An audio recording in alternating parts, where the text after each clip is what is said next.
میری جنت کو سلامت رکھنا، میرے مولا میرے بھارت کو سلامت رکھنا۔ السلام علیکم میرے پیارے دوستوں، کیسے ہیں آپ سب؟ سنیں گے دوستو عمران پرتاپ علی کی شاندار نظم سے پہلے بہترین بات سنتے ہیں۔ سب سے زیادہ جاہل وہ ہے جو گناہ سے باخبر ہوتے ہوئے بھی گناہ کرے۔ چلے پہلے سنتے ہیں عمران بھائی کی نظم، تو آپ سے گزارش ہے ویڈیو کو لائک کیجیے اور چینل کو ضرور سبسکرائب کیجیے۔ میرا مسکن میری جنت کو سلامت رکھنا۔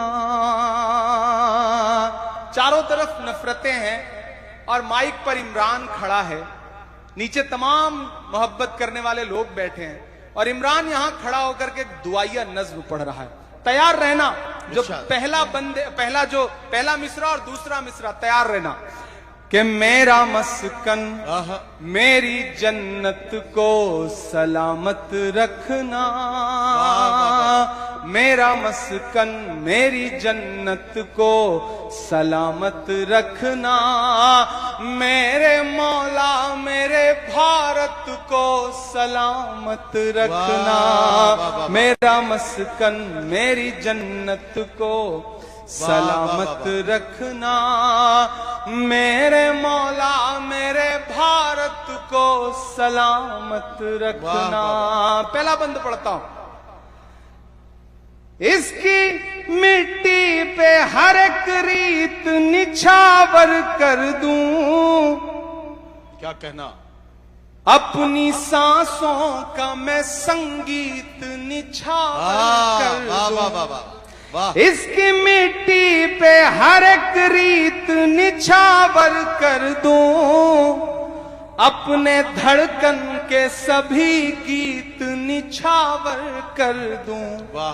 گنگا جمنا تیری لہروں کی مقدس دھن پر اپنی سانسوں کا میں سنگیت نچھاور کر دوں۔ واہ واہ واہ۔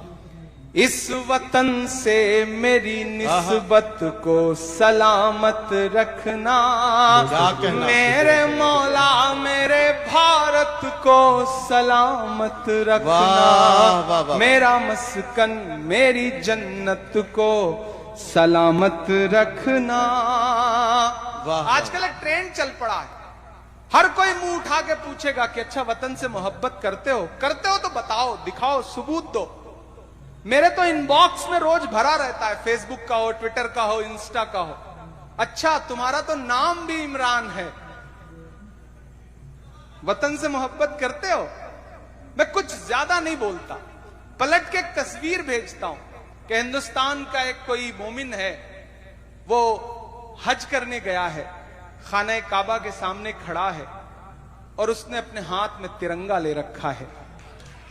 میں پلٹ کے وہ تصویر اسے بھیجتا ہوں اور نیچے صرف اتنا لکھتا ہوں کہ ہم سے وطن پرستی کا ثبوت مانگنے والے میرے بھائی، ہم نے تو ایسی جگہوں پہ بھی ترنگا پھہرایا ہے جہاں تم قدم بھی نہیں رکھ سکتے۔ میں بند پڑھتا ہوں کہ سوچتا ہوں تو میری آنکھ چھلک جاتی ہے، ملک سے روح کا رشتہ بڑا جذباتی ہے۔ سوچتا ہوں تو میری آنکھ چھلک جاتی ہے، ملک سے روح کا رشتہ بڑا جذباتی ہے۔ میرے آقا نے مدینے میں کہا تھا یہ کبھی، میرے آقا نے مدینے میں کہا تھا یہ کبھی کہ ہند کی سمت سے ایک ٹھنڈی ہوا آتی ہے، ایسی پاکیزہ محبت کو سلامت رکھنا، میرے مولا میرے بھارت کو سلامت رکھنا۔ عمران بھائی کی نظم سننے کے بعد آپ اپنی رائے میں کیا کہنا چاہتے ہیں وہ نیچے کمنٹ باکس میں ضرور بتائیں۔ یہ دوستو منتخب حدیث کتاب سے باجماعت نماز سنتے ہیں۔ اللہ تعالیٰ کا ارشاد ہے، اور نماز قائم کرو اور زکوٰۃ دو اور رکوع کرنے والوں کے ساتھ رکوع کرو، یعنی باجماعت نماز پڑھو۔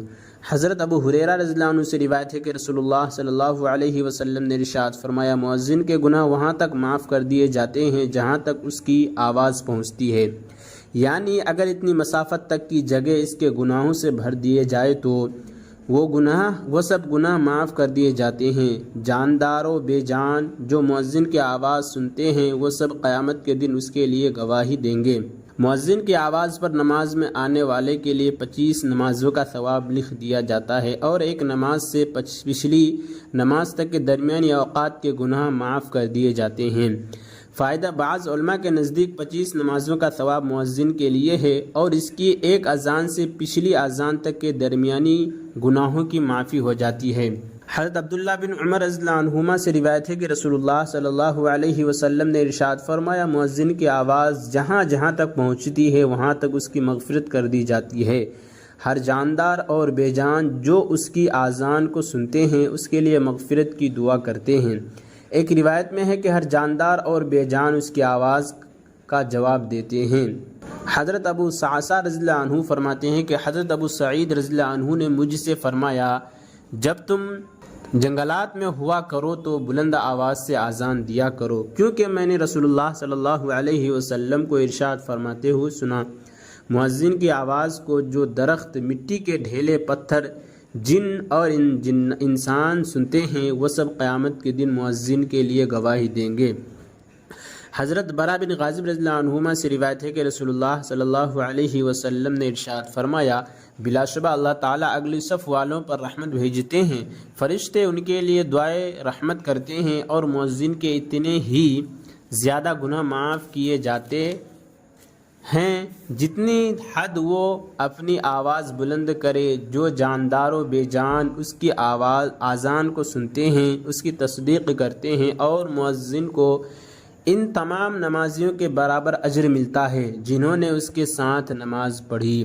فائدہ، بعض علماء نے حدیث شریف کے دوسرے جملے کا یہ مطلب بھی بیان فرمایا کہ مؤذن کے وہ گناہ جو اذان دینے کی جگہ سے اذان کی آواز پہنچنے کی جگہ تک کے درمیانی علاقے میں ہوتے ہوں سب معاف کر دیے جاتے ہیں۔ ایک مطلب یہ بھی بیان کیا گیا ہے کہ مؤذن کی اذان کی آواز جہاں تک پہنچتی ہے وہاں تک کے رہنے والے لوگوں کے گناہوں کو مؤذن کی سفارش کی وجہ سے معاف کر دیا جائے گا۔ حضرت معاویہ رضی اللہ عنہ فرماتے ہیں کہ میں نے رسول اللہ صلی اللہ علیہ وسلم کو ارشاد فرماتے ہوئے سنا، مؤذن قیامت کے دن سب سے زیادہ لمبی گردن والے ہوں گے۔ فائدہ، علماء نے اس حدیث کے کئی معنی بیان فرمائے ہیں۔ ایک یہ کہ چونکہ مؤذن کے اذان سن کر لوگ مسجد میں نماز پڑھنے جاتے ہیں، لہٰذا نمازی تابع اور مؤذن اصل ہوا، اور اصل چونکہ سردار ہوتا ہے اس لیے اس کی گردن لمبی ہوگی تاکہ اس کی سر نمایاں نظر آئے۔ دوسرا یہ کہ چونکہ مؤذن کو بہت زیادہ ثواب ملے گا اس لیے وہ اپنے زیادہ ثواب کے شوق میں گردن اٹھا اٹھا کر دیکھے گا، اس لیے اس کی گردن لمبی نظر آئے گی۔ تیسرا یہ کہ مؤذن کی گردن بلند ہوگی اس لیے کہ وہ اپنے اعمال پر نادم نہ ہوگا، اور جو نادم ہوتا ہے اس کی گردن جھکی ہوئی ہوتی ہے۔ چونکہ یہ کہ گردن لمبی ہونے سے مراد یہ کہ مؤذن میدان حشر میں سب سے ممتاز نظر آئے گا۔ بعض علماء کے نزدیک حدیث شریف کا ترجمہ یہ ہے کہ قیامت کے دن مؤذن جنت کی طرف تیزی سے جائیں گے۔ دوستو، ایسی ویڈیو کے لیے ہمارے اس پیارا سے چینل کو ضرور سبسکرائب کریں۔ ملتے ہیں اور نئی ویڈیو کے ساتھ، تو جب تک کے لیے دیجیے مجھے اجازت اور رکھیے اپنا خیال۔ آپ دیکھ رہے تھے ثاقب میڈیا اور میں آپ کے ساتھ محمد ثاقب۔ السلام علیکم ورحمۃ اللہ وبرکاتہ۔